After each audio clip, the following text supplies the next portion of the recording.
Toronto is getting a restaurant where all the food is made by chefs living with HIV. So this ad is during Pride Month. Oh, yep, there we go. It's Pride Month, and that means the city is abuzz with fun activities and events happening at all your favorite spots.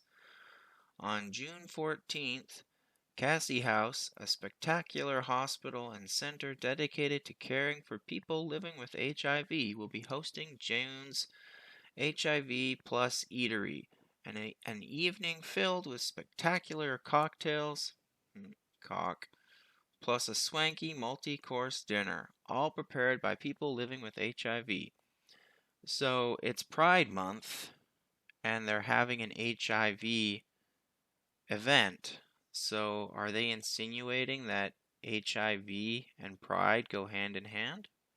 Since starting in 2017 as a 3-day pop-up aimed at ending HIV stigma, the event has grown in scale and become a popular annual fundraiser. So much so, in fact, that tickets to this year's edition are completely sold out, with all proceeds going towards Cassie House programs and services. Hashtag smash the stigma.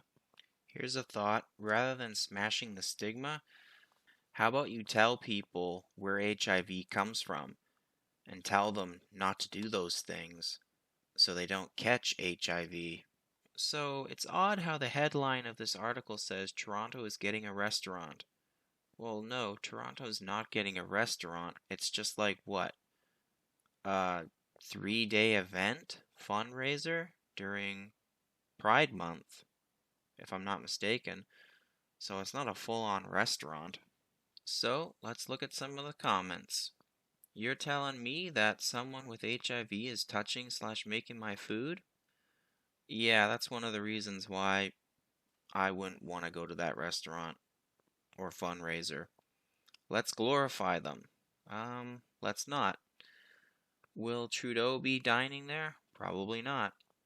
And to think, my big worry is whether or not chefs, waiters, and other staff wash their hands after going to the washroom. For me, that's a general worry whenever I go to a restaurant. Now, when I googled risk from HIV, I got this. The NHS identifies the following priority populations disproportionately impacted by HIV: gay, bisexual, other men who have sex with men, in particular Black, Latino, and American Indian/Alaskan Native men. So men. Black women. Wow, that's sexist and racist at the same time, isn't it? Transgendered women. Well, isn't transgendered women men who transitioned into being women? So it's men on men. Youth, age 13 to 24. Well, when children are young, they're very impressionable, so someone could encourage them, quote unquote, to do drugs, or they could do drugs to fit in with the group. And without any surprise, people who inject drugs because they use dirty needles. Alright, well, that's it for my thoughts on the matter. Take care out there in Clown World.